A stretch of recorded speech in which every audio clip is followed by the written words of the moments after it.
बिहार में 2 राज्यसभा की सीटें खाली हुई थीं लोकसभा के नतीजों के बाद। एक सीट पर तो नाम तय हो गया है उपेंद्र कुशवाहा का, पर दूसरा नाम कौन होगा एनडीए से इस राज्यसभा सीट के लिए आज आपको बताएंगे।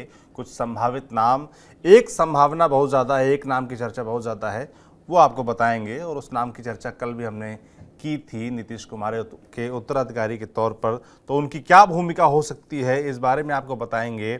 इसके अलावा आपको ये समझाएंगे कि तेजस्वी यादव का एक बयान आया है कि केंद्र सरकार गिर सकती है, तो इस बयान के क्या मायने हैं, क्या आधार है, इस पर बात करेंगे। और बात करने के लिए हमारे साथ होंगे हमारे वरिष्ठ साथी पंकज जी। पंकज जी, बहुत स्वागत है आपका।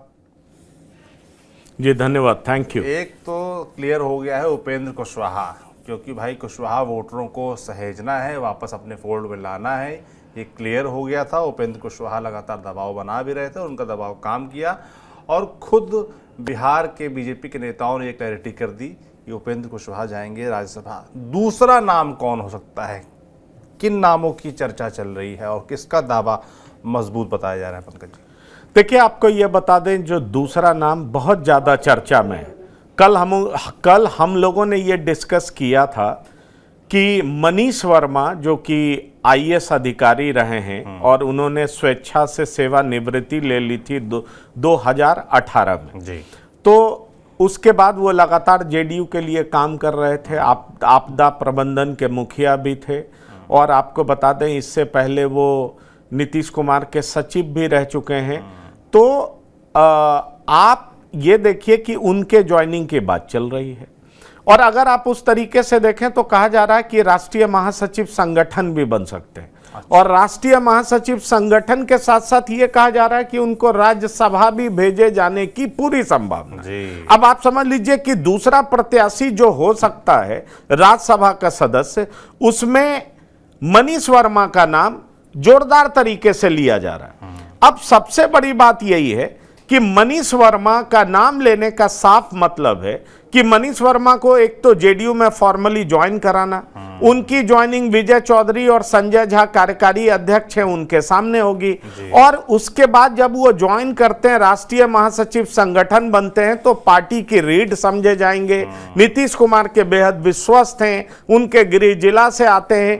पर साथ ही साथ ये भी बात चल रही है कि उनको राज्यसभा भी भेजा जा सकता है। और देखिए, यही स्टाइल था आरसीपी सिंह का भी। आरसीपी सिंह पहले उनके सीएमओ में उन्होंने काम किया, प्रधान सचिव भी रहे, उसके बाद फिर राज्यसभा गए। और राज्यसभा जाने के बाद आप ये देखेंगे कि उसके बाद लगातार उनकी तरक्की होती रही। वो पार्टी के बहुत बड़े कह लीजिए कद्दावर नेता कहे जाने लगे। और एक समय उनकी हालत ये हो गई कि वो नीतीश कुमार के बाद दूसरे नंबर के नेता कहे जाने लगे। तो अब कहा जा रहा है कि मनीष वर्मा की भी वही हैसियत होने जा रही है। और मनीष वर्मा की वही हैसियत को लेकर के ये भी चर्चा बहुत तेज है, क्योंकि कल हमने बताया था कि उत्तराधिकारी भी हो सकते हैं। पर सबसे बड़ी बात यह है कि जो दो नाम जेडीयू के तरफ से बहुत चर्चा में है, एक नाम तो भोला शर्मा है, दूसरा नाम मनीष वर्मा है। अब सवाल ये उठता है कि मनीष वर्मा का चुनाव नीतीश कुमार क्यों कर सकते हैं? हमें ये नहीं भूलना चाहिए कि नीतीश कुमार अब पूरे तरीके से ये मैसेज दे रहे हैं कि उनकी पार्टी लवकुश की पार्टी है और लवकुश उनका आधार वोट बैंक है। ईबीसी वगैरह उनके वोटर हैं, लेकिन अपने आधार वोट बैंक को मजबूत करने की वो कोशिश कर सकते हैं। मेरे पास जो जानकारी है कि जेडीयू के तरफ से ही उपेंद्र कुशवाहा को प्रस्तावित किया गया था और बुलवाया गया बीजेपी के मुंह से। तो अब देखिए, उपेंद्र कुशवाहा तो राज्यसभा जा रहे हैं, ये सबको पता है। और दूसरा नाम जो मनीष वर्मा जिनकी चर्चा है, वो कुर्मी समाज से आते हैं और नालंदा जिले से भी हैं। आईएएस अधिकारी भी हैं, 2000 बैच के आईएएस हैं। उन्होंने स्वेच्छा से सेवानिवृत्ति ले ली, नीतीश कुमार के लिए काम कर रहे थे। मैंने आपको बताया, सिवान में मैंने इनको चुनाव प्रचार के दरमियान देखा भी था, लोकसभा चुनाव प्रचार के दरमियान। तो पार्टी के लिए रणनीति ये बनाते रहे हैं। औपचारिक तौर पर अब वो पार्टी में घुसेंगे और बहुत सारे लोग पॉलिटिकल सर्कल में ये भी चर्चा है कि नीतीश कुमार के उत्तराधिकारी भी हो सकते हैं। पर उत्तराधिकारी को लेकर के देखिए हमेशा से संशय की स्थिति रही है। जिन जिन लोगों का नाम बहुत ज्यादा चर्चा में आया है कि ये उत्तराधिकारी हो सकते हैं, पता चला उनकी पार्टी से उनको पार्टी से रुखसत कर दिया गया। इसलिए ये बात करना अभी मुझे लगता है बहुत जल्दबाजी होगी। लेकिन राज्यसभा जाने को लेकर के ये चर्चा बहुत जोरों पर है कि दूसरे उम्मीदवार के तौर पर वो राज्यसभा जा सकते हैं। बिल्कुल जा सकते हैं, मगर कल जैसे हमने चर्चा की कि मनीष वर्मा क्यों उत्तराधिकारी हो सकते हैं, तमाम फैक्टर्स गिनाए गए, पर अगर वो उत्तराधिकारी के तौर पर आगे उनको बढ़ाना है तो पार्टी में उनकी भूमिका किस तरीके की रहेगी, इस पर भी चर्चा करनी चाहिए। किस तरीके का रोल उनको मिल सकता है। आपने कहा कि संगठन में उनको एक मजबूत पद मिल सकता है, राज्यसभा भेज के उनको एक मजबूत बैकिंग मिल सकती है, नीतीश कुमार के विश्वस्त तो वो ही हैं, मगर उनको काम किस तरीके का मिलेगा? देखिए मुझे लगता है कि उनको संगठन के विस्तार को लेकर के काम दिया जाएगा और खास तौर पर कुर्मी और क्वेरी जो आधार वोट बैंक है जिससे नीतीश कुमार को मजबूती मिलती है। वैसे नीतीश कुमार को वोट तमाम जातियों से मिलता है, लेकिन हर पार्टी का एक आधार वोट बैंक होता है। अगर आप एलजेपी कह लें तो ऐसा नहीं है कि चिराग पासवान को और जाति वोट नहीं करती है, लेकिन आधार वोट बैंक तो पासवान ही माना जाता है ना, कि उनका आधार वोट बैंक पासवान है। उसी तरीके से नीतीश कुमार का आधार वोट बैंक लव और कुश समाज कहा जाता है, मतलब कुर्मी और क्वेरी समाज। इस लोकसभा चुनाव में क्वेरी समाज को आरजेडी ने अपने तरफ आकर्षित करने का प्रयास किया, अपनी तरफ खींचने का प्रयास किया। बहुत हद तक उन्हें कामयाबी भी मिली है, लेकिन क्या वो पूरे तरीके से कामयाब हो पाए हैं? और इसीलिए आप देखिए कि एनडीए में उसको लेकर के खलबली भी है, और इसी का परिणाम है कि आप देखिए एमएलसी के तौर पर भगवान सिंह कुशवाहा भेजे जाते हैं और राज्यसभा के चुनाव में किसकी उम्मीदवारी तय की गई, तो उपेंद्र कुशवाहा की उम्मीदवारी तय की गई। अब सोचिए अभी इलेक्शन प्रोसेस शुरू नहीं हुआ है, इलेक्शन डिक्लेयर नहीं हुआ है, और उससे पहले एक उम्मीदवार जिसके नाम को तय कर दिया गया तो वो उपेंद्र कुशवाहा ही है ना। तो इस आनन फानन में क्यों तय किया गया? क्योंकि कुशवाहा समाज में मैसेज भेजना था कि एनडीए आपका हिमायती है, आपके लिए सोचता है, आप गलत मत सोचिए कि एनडीए आपके विरोध में सोचता है। तो एक तरफ उपेंद्र कुशवाहा की उम्मीदवारी को तय करने का मतलब यह है कि कुशवाहा समाज के बीच में एक पॉजिटिव मैसेज देना कि हम आपके समाज को सही रिप्रेजेंटेशन दे रहे हैं, और साथ ही साथ पॉलिटिकली आरजेडी की जो कोशिश है उसको जोरदार झटका देना कि आरजेडी माई से माइक तक पर नहीं पहुंच पाए। और आप दूसरे तरफ देखें तो नीतीश कुमार ऐसा प्रयास करते हैं तो निश्चित तौर पर यह कहा जाएगा कि कुर्मी में भी एक पॉजिटिव मैसेज देना, और साथ ही साथ वैसा अधिकारी जो सांगठनिक क्षमता रखता हो, जिसमें उसकी दक्षता हो। पिछले कुछ सालों से तो वो काम कर ही रहे हैं, 2018 में वो सेवानिवृत्त हो चुके हैं। तो आप समझिए कि पिछले कुछ सालों से 2000 बैच के आईएएस ऑफिसर जो उड़ीसा कैडर के थे, डेपुटेशन पे बिहार आए, लगातार यहाँ पर काम करते रहे, और यहाँ पर काम करने के बाद उन्हें आपदा प्रबंधन का मुखिया बनाया गया। उन्होंने स्वेच्छा से सेवानिवृत्ति ले ली, पर जेडीयू के लिए वो काम कर रहे थे, उनकी वफादारी देखी गई, उनको संगठन में उनके काम करने की क्षमता देखी गई, पर्दे के पीछे किस तरीके से वो काम करते हैं इसको परखा गया, और उसके बाद ये फैसला लिया गया कि जेडीयू पार्टी में उनको राष्ट्रीय महासचिव संगठन बनाया जाए। तो आप समझिए कि ये पद बहुत इंपॉर्टेंट होता है। इस पद पर बने रह करके वो संगठन का विस्तार करेंगे, और संगठन का विस्तार करने के लिए आधार वोट बैंक को तो मजबूत करेंगे ना, उसके बाद अलग अलग जगहों पर भी जाएंगे, अपने संगठन को फैलाएंगे, 2025 से पहले पार्टी को मजबूत करेंगे, क्योंकि पहला जो हरकुलियन टास्क है वो है 2025 का विधानसभा चुनाव जीतना और 18-19 साल के एंटी इनकम्बेंसी को ब्रेक करना। तो उसके लिए नीतीश कुमार की नजर में मनीष वर्मा काफी उपयुक्त लग रहे, दिखाई पड़ रहे हैं, और इसीलिए उनको इस पद से सुशोभित किया जा रहा है। लेकिन सिर्फ संगठन में ही उनको जिम्मेदारी नहीं दी जा रही, राज्यसभा भी भेजा जा रहा है। आप याद करिए आरसीपी सिंह को भी राज्यसभा भेजा गया था, वो भी आईएएस ऑफिसर थे, वो यूपी काडर के आईएएस ऑफिसर थे।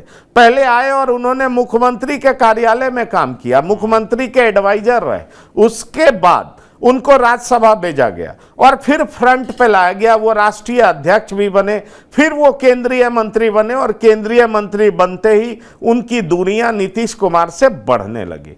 अब आप देखिए कि दूसरे आईएएस ऑफिसर मिले हैं जो कि 2000 बैच के हैं, इनकी उम्र भी कम है, इनमें क्षमता भी ज्यादा आंका जा रहा है, और जिस तरीके से नीतीश कुमार इनको ला रहे हैं आप समझ लीजिए, और इनकी ज्वाइनिंग 2 लोगों के सामने कराई जाएगी। और चर्चा यह भी बहुत जोरों पर है कि जो दूसरे राज्यसभा के उम्मीदवार हो सकते हैं वो मनीष वर्मा ही हो सकते हैं, और मनीष वर्मा को अगर राज्यसभा का उम्मीदवार बनाया जाता है तो यह माना जाएगा कि जेडीयू कोटे से मनीष वर्मा को राज्यसभा भेजा जा रहा है।